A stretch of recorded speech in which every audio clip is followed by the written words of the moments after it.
자, 여러분, 사도신경 지난 시간에는 이제 신경이 뭐고 신조가 뭐고 우리가 예배 중에 왜 어떤 그런 걸 해야 되고 이런 것들을 우리가 지금까지 배웠잖아요. 이번 주에는 이제 사도신경으로 들어가겠습니다. 그래서 이거는 약간 역사적이고 좀 그렇기는 해요. 근데 여러분들께서도 한번 오늘 하루 하면 되니까 한번 들어보시면 좋겠어요. 제가 지난 시간에 신경이라는 것은 나는 믿습니다라는 말을 해서 왔다. 그게 라틴어로 크레도거든요. 크레도가 나는 믿습니다. 그러니까 우리가 믿는 바가 무엇인지를 얘기하는 거라고 얘기했어요. 그 신경이 나타나게 된 이유는 크게 두 가지예요. 하나는 뭐냐면 세례를 받는 사람들. 이제 내가 기독교에 들어오는데 기독교에 들어와야 될 사람들이 뭘 믿는지 모르면 기독교가 안 되는 거예요. 여러분, 이게요, 초대교회 성도들이 우리보다 훨씬 더 철저해요. 제가 지난 시간에 말씀드렸는데 다시 한 번 더 강조하는 겁니다. 오늘날은 5주 동안 혹은 그냥 교회 그날 왔는데 막 완전 초짜라도 그냥 등록시켜 버리죠. 그죠? 그리고 교회 등록교인이라고 해요. 이게 어떻게 가능한지 저는 잘 모르겠어요. 근데 그렇게 해왔어요. 근데 초대교회는 뭐라 그랬죠? 어떤 경우는 얼마? 2년 동안 교육시킨다고요. 2년 동안 무엇을 믿는지 그걸 교육시킨 다음에 세례를 주고 그때부터 예배 참석시키는 거예요. 우리가 꼭 그렇게 가자는 건 아니에요. 그것도 맞는 게 있고 틀린 게 있기 때문에. 그러나 정신은 맞아요. 하나님, 우리가 무엇을 믿는지를 분명하게 알려주고 그 믿는 바가 분명해야 우리가 신자답게 살 수 있는 첫걸음이 되는 거야. 첫걸음. 그게 전부가 아니고 첫걸음. 그래서 무엇을 믿는가 하는 것은 굉장히 중요한 것이다. 그래서 이걸 가르친 거예요. 저도 우리 은가람 교회를 위해서 이제 교육 과정을 계속 세워 나가고 있는 중이에요. 여러분들을 어떤 식으로 어떻게 가르쳐 나갈까. 물론 그게 전부는 아닙니다. 가르치는 만큼 또 함께 기도하고 또 코로나가 좀 풀려지면 같이 이제 조금 어디도 가고 그래 좀 이렇게 교제를 가지는 그런 시간을 많이 가질 텐데, 그런 계획들을 통해서 저와 여러분들이 믿는 바가 분명해지기를 바래요. 첫 번째는 세례받는 사람, 두 번째는 이단이에요. 이단. 가짜 믿음이 너무 많이, 특히 이때는 초대교회는 영지주의라고 하는 이단하고 말시온주의도 영지주의의 일종인데, 그런 이단들이 굉장히 성경 비슷한 걸 가지고 와가지고요 엉뚱한 소리를 하는 거예요. 특히 말시온주의는 뭐냐면은 성경이 구약 성경은 그건 다 가짜야. 신약 성경도 바울이 쓴 것만 진짜고 나머지 뭐 율법을 지켜라 뭐 이런 거는 다 가짜야. 그러면서 성경을 갖다가 막 엉망진창을 만드는 거예요. 그래서 그 모든 이단들을 보면서 이거 그냥 놔뒀다가는 신천지처럼 사람들이 이거 다 딸려가겠다. 그래서 우리가 무엇을 믿는지 이 사람들에게 제대로 가르쳐 주지 않으면 안 되겠다. 그래서 만든 거예요. 그래서 세례와 어떤 그 이단에 대응하기 위해서 만들었다. 그런데 이게요, 사도신경 전에 이래요. 이거는 각 그 초대교회가 여러 군데 흩어져 있었잖아요. 각 교회마다 비슷한 시기에 비슷하게 그걸 느낀 거예요. 그래서 로마에 있는 교회도 자기네 거 만들고 저 안디옥에 있는 교회도 자기네 거 만들고, 그렇게 그건 너무나도 자연스러운 현상이었어요. 자기네 뜻대로 만들었어요. 그러다 보니까 어떤 현상이 발생하냐면, 그래도 사도들이 가르친 가르침의 내용이 어느 정도 비슷하니까 기본 골격은 같은데 어떤 교회의 신앙 고백과 어떤 교회의 신앙 고백이 살짝 특징이 다른 현상들이 나타나기 시작해요. 그래서 예를 들면 안디옥 교회가 큰 교회잖아요. 근데 그 교회에서 예를 들면 다른 곳에 교회를 개척했어요. 그래서 목회자를 파송했어요. 그러면 그 교회에서도 신앙 고백을 만드는데 안디옥 교회 거를 그대로 할 수도 있지만, 야, 우리 것도 좀 뭔가 우리 특징도 담자. 그래서 살짝 변형시켜요. 그래서 조금씩은 다르지만 이걸 나중에 묶어놓고 나니까, 아, 이거는 안디옥 교회에서 뭐 예를 들어 분립개척한 그런 교회 쪽에 속하는 신앙고백 계열이구나. 아, 이거는 이쪽 로마 쪽에서 신앙고백 약간의 특색을 교회마다 가지게 된 거예요. 그렇게 신앙고백이 처음에 시작이 된 겁니다. 근데 그 신앙고백의 기초가 뭐냐면은 성경이에요. 첫 번째는. 그래서 바울이, 여러분 성경에 보면 바울이 이렇게 신약 성경에 고백을 하죠. 이거는 그대로 적혀 있는 게 아니라 이걸 제가 요약한 겁니다. 예언이 성취됐다. 구약의 예언이 성취됐다. 그리고 새로운 시대가 예수 그리스도, 이거 갈라디아에서 나오는 거죠. 새로운 시대가 그리스도께서 오심으로 시작되었다. 그는 다윗의 씨에서 나셨으며, 마태복음이죠, 우리를 현재 악한 시대에서 구원하시기 위해 성경대로 죽으셨고 장사 지낸 바 됐다가 성경대로 3일 만에 부활하셨다. 하나님의 아들이시며 신자와 죽은 자의 주이신 그는 하나님의 보좌의 우편에 앉아 계시다가 사람들의 심판주와 구세주로서 다시 오실 것이다. 이거는 성경에 있는 내용을 요약한 거예요. 성경이 이렇게 신앙 고백을 하고 있다는 거예요. 자, 그 다음에 사도들이 다 죽고 난 다음에 그 사도들의 제자들, 그걸 우리가 뭐라고 부르냐면요, 속사도라고 불러요. 그 사람들이 또 신앙 고백을 해요. 로마의 클레멘트라든지 안디옥의 이그나티우스라든지 이런 사람들이 신앙 고백을 하는데 이렇게 해요. 다윗의 자손으로 마리아에게서 참으로 성육신 하셔서 먹고 마셨으며 본디오 빌라도에게 고난을 당하시고 십자가에 못 박히시고 하늘에 있는 자들, 땅에 있는 자들, 그리고 땅 아래에 있는 자들을 보낸 데서 자들이 보낸 데서 죽었다가, 이게 무슨 말인지 나도 모르겠네. 참으로 부활하신 예수 그리스도에게서 멀어지라고 어떤 사람이 당신에게 말할 때는, 그 뜻이구나. 그렇게 말하면 언제든지 귀머거리가 되라. 다시 말하면 우리가 고백하고 있는 이런 내용에서 멀어지라고 누군가가 얘기하면 너 그 말 듣지 마. 그 얘기예요. 그러니까 뭘 믿는지를 알아야 귀를 막든지 뭐 코를 막든지 할 거 아니에요. 그래서 우리가 알아야 된다. 그래서 저는 여러분 반복돼서 여러분들이 어떨지 모르겠지만 귀에 못이 박히도록 해야 돼. 그건 뭐냐면요, 신천지든 무슨 이단이든 여러분 겁을 낼 필요가 없어요. 통일교든 뭐든.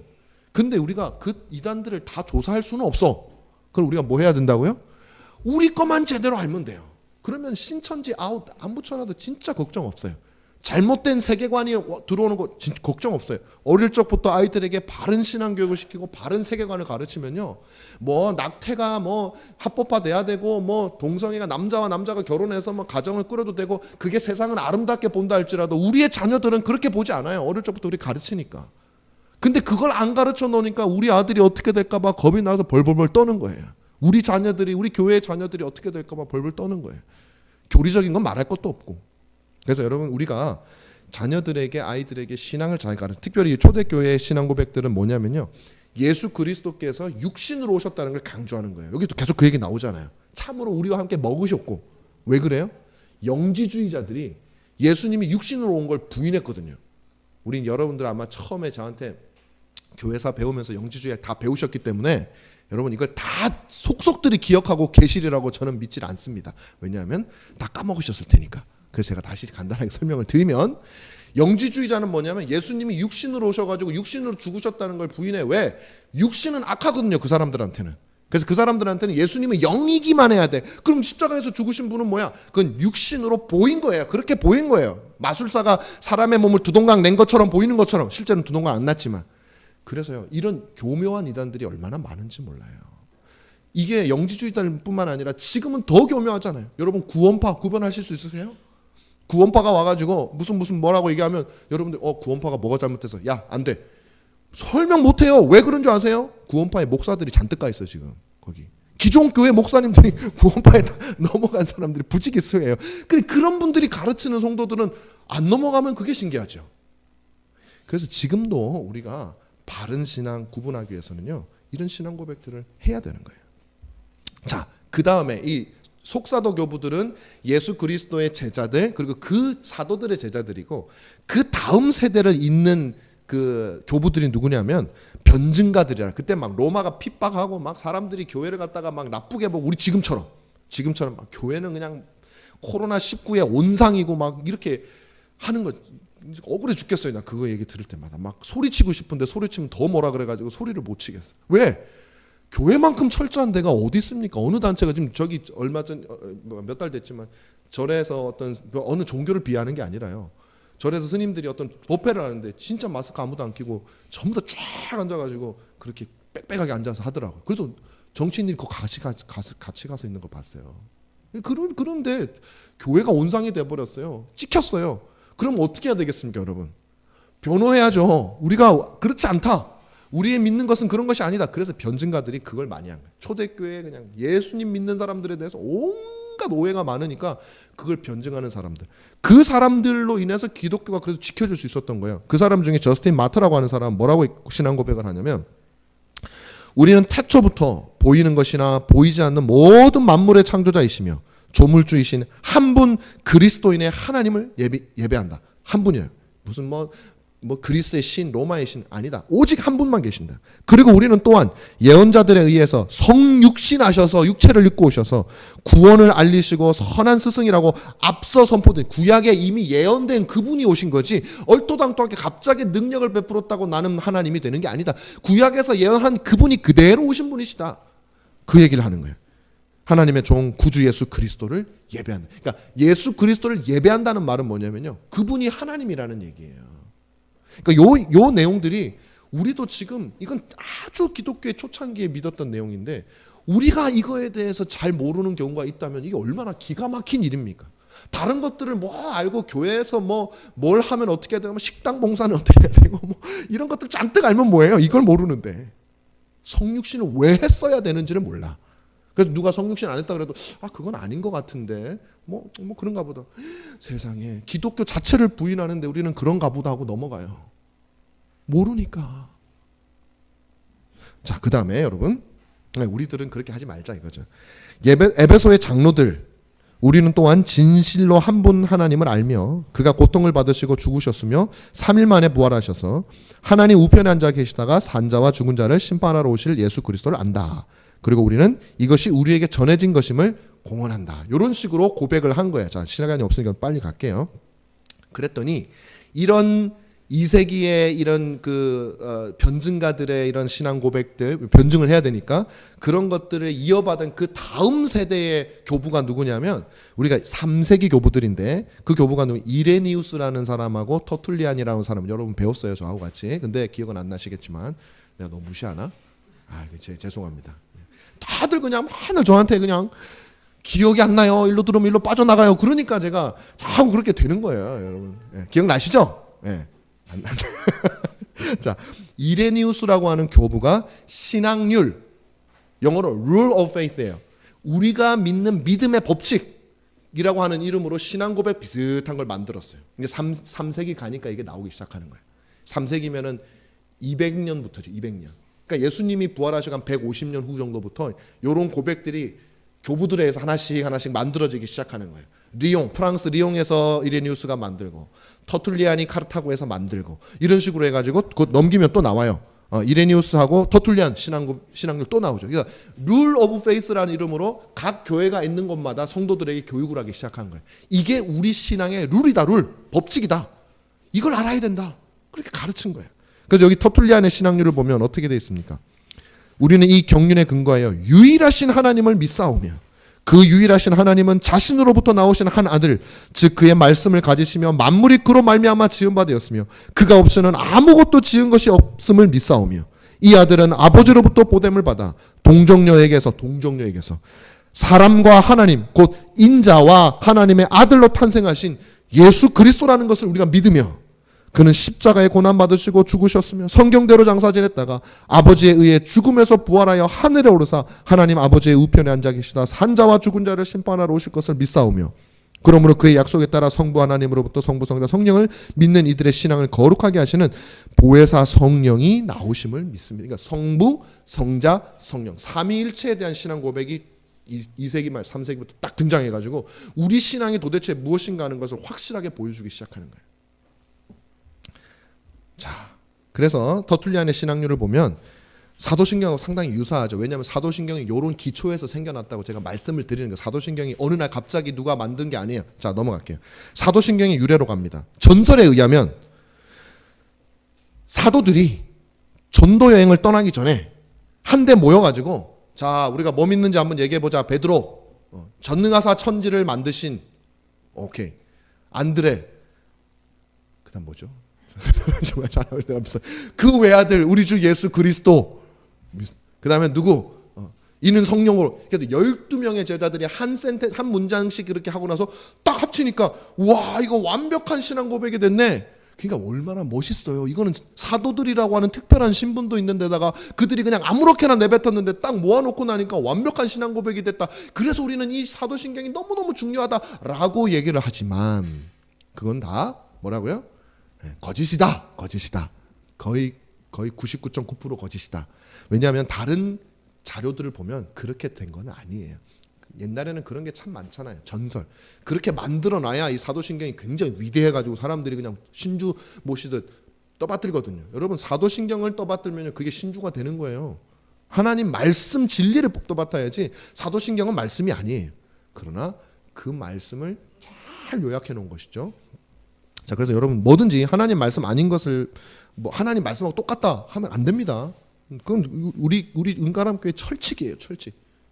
자, 신앙의 상징 옛 로마신경. 그래서 이런 아까 말했던 그런 교부들의 신앙 고백들을 다 이렇게 떠돌아 다닌단 말이에요. 이게 모여가지고 로마 옛날 로마 교회에 올드 로만 크리드라고 하는 옛 로마 신경이라고 하는 하나의 신앙 고백이 생겨났어요. 그걸 언제 했다고요? 세례할 때. 이 사람들을 한 6개월, 1년 교육시킨 다음에 우리 교회로 받아들일 때 묻는 거예요. 그래서 영지주의나 혹시 이단이 침투해 있을 수 있잖아요. 걸러내야죠. 그래서 묻는 거예요. 그래서 세례문답을 하는 건데 여기 이렇게 돼 있는 거예요. 이렇게 묻습니다. 당신은 전능하신 하나님, 전능하신 성부 하나님을 믿습니까? 그럼 우리 세례하는 것처럼 예, 믿습니다. 대답해야 돼.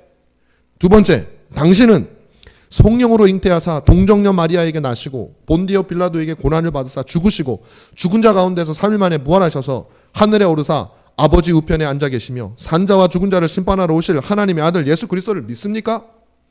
여기서 이제 영주주의자들은 믿는다고 못하죠. 왜? 이 육신으로 고난을 당했는데 내가 아는 예수님은 육신으로 고난 안 당했는데 그럼 우물쭈물하면 탈락. 그러지 않았을까? 그 장면을 본 적이 없어서 그렇게 걸러내는 거죠. 그렇게 걸러내는. 그 다음에 당신은 성령과 거룩한 교회와 몸이 다시 사는 것을 믿습니다. 그러니까 올드 로만 크리드, 옛 로마 신경은요. 로마 교회의 신앙률이에요. 신앙률이 여기저기 있다 그랬잖아요. 로마 교회의 신앙률인데 이게 지금 사도신경의 직접적인 뿌리가 되는 거예요. 여기서부터 조금씩 변형이 되고 약간 더 못해지는 정도가 됩니다. 그래서 어떻게 되냐면 제가 여기 간단하게 할 거예요. 시간이 많이 갔기 때문에. 히폴리투스라고 하는 사람 교부가 있었거든요. 이 사람이 3세기 초예요.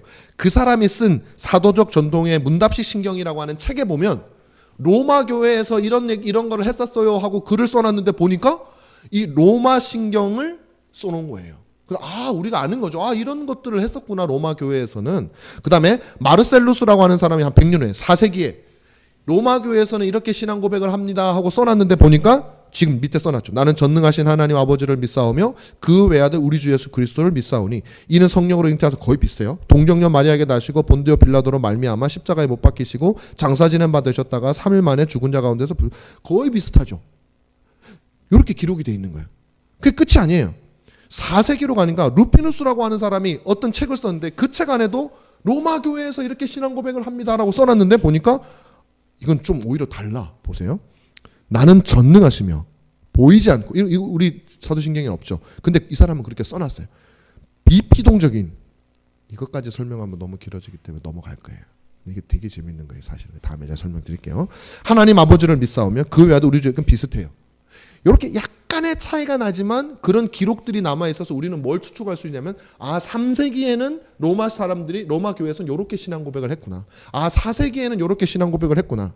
그 다음에 언제 확정이 되냐면 8세기에 들어가서 프리미우스라고 하는 사람이 쓴 글에 보면 최초로 오늘날 우리가 받아들이는 완성된 형태의 사도신경이 이 사람의 책 속에 들어가 있는 거예요. 그걸 우리는 수납본이라 그래. 우리가 그것을 정통이라고 수납했다. 그래서 사용한다. 그것이 바로 8세기.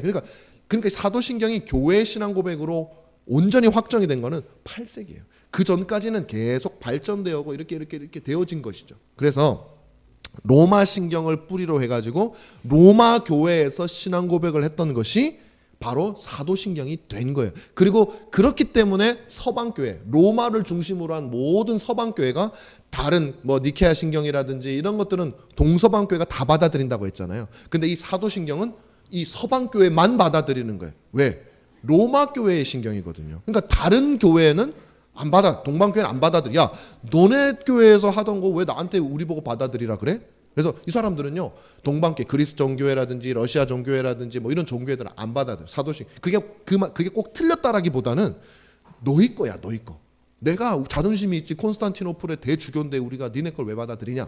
그렇게 한다는 거예요. 그래서 우리는 왜 사도신경을 받아들입니까? 우리는 서방교회의 전통에 속해 있어요. 로마 카톨릭의 전통이 아니에요, 여러분. 원래 로마 카톨릭 교회는 로마에 있는 하나님의 교회였는데 이게 제대로 잘 가다가 중세에 걸쳐서 엉뚱한 대로 가고 있었어요. 그러니까 우리가 받아들이는 건 이미 제대로 잘 가고 있을 때에 정해진 거기 때문에 우리가 받아들이는 거지. 로마 교회에서 우리가 나왔기 때문에 로마 교회 작은 집이고 로마 교회는 그 카톨릭 교회는 큰 집이기 때문에 얼마 전에 이제 로마 카톨릭 교회 정진석 추기경이죠. 그분이 돌아가셔가지고 이제 크게 물론 개인의 삶은 훌륭하고 난 그 존경해요. 그러나 신앙적으로 우리는 로마 교회에 속했거나 그들이 우리의 큰 집이거나 전혀 그렇지 않아요. 우리가 신경을 받아들이는 것도 원래 그러니까 로마 카톨릭 이전의 로마 교회가 그것을 받아들였기 때문에 그리고 그것이 성경에 맞기 때문에 우리는 그 전통 속에 있는 겁니다. 그래서 여러분들이 이 사도신경을 우리가 배울 때 이렇게 생각하셔야 돼요. 이제 앞으로 다음 주부터는 우리가 내용을 배울 텐데 배울 때 사도신경이 마치 성경처럼 생각하시면 안 돼요. 절대. 그렇다고 여러분 사도신경에서 잘못된 걸 찾아내라는 의미는 아니에요. 오로지 최종적인 권위는 하나님의 말씀이 성경에 가 있다라는 걸 항상 명심을 해야 여러분들이 누군가가 나타나서 막 기적을 죽은 사람을 살리면서 뭐라고 얘기한다고 해서 저 사람 말이 진리인가 보다 그렇게 안 들을 수 있다는 얘기를 제가 드리는 거예요. 오로지 권위는 성경에 있다. 심지어는 저의 말도 심지어라는 표현이 맞는지 모르겠지만 제가 여러분의 목사로서 하더라도 제 말 그 자체가 하나님의 말씀은 아니에요. 그래서 여러분들은 제 설교에 대해서 엄밀하게 말하면 비평할 수 있습니다. 그러나 여러분들께 제가 말씀드린 칼빈은 뭐라고 했냐면 목사가 성경에 일치되는 내용을 강단에서 선포하면 그것은 하나님의 말씀이다. 근데 여기서 말하는 하나님의 말씀은 단순히 성경 말씀이라는 뜻이 아니라 하나님이 육성으로 여러분들에게 하는 말씀으로 들어야 된다고 얘기했어요. 그만큼 목사가 할 수 있는 권위를 하나님이 주셨어요. 그러니까 하나님의 말씀을 전하는 한도 내에서. 그러니까 여러분들이 그것을 삐딱하게 들으려고 보시면요. 잘못되지 않은 것까지도 잘못되게 들으면서 하나님이 말씀하시는 거 다 놓쳐버려요. 내가 성경과 일치되는 말씀을 하실 때는 하나님이 하시는 거라 그랬죠. 근데 여러분들이 목사를 사랑해 주지 않으면 목사님 싫어 이렇게 하면요. 그건 저도 안 좋지만 여러분들도 안 좋은 거예요. 제가 누구라고 지적하는 게 아니라 여러분들이 서로 신뢰해야 돼요. 그리고 기도하셔야 돼요. 우리 목사님이 하나님의 말씀을 잘 전해서 내가 정말 하나님의 말씀으로 들을 수 있는 그런 교회가 되게 해달라고 여러분 기도하셔요. 그래서 우리가 함께 그렇게 기도해 나가셨으면 좋겠어요. 그래서 사도신경은 성경 자체는 아니지만 성경의 진리를 가장 잘 요약해서 2000년 동안 거기서 트집을 잡아보려고 했지만 안 잡혔다 지금까지. 그러니까 여러분들이 2000년 동안 있었던 어떤 신학자보다 탁월하셔가지고 나는 잡을 수 있어요 그러면은 여러분들이 잘못될 가능성이 크겠어요? 아니면 2000년 동안 모든 신학자가 잘못될 가능성이 크겠어요? 보통은 우리가 잘못되죠. 그래서 사도신경을 부인하는 것은 우리가 굉장히 의심스럽게 보는 것이 맞는 거예요. 무슨 말씀인지 알겠죠?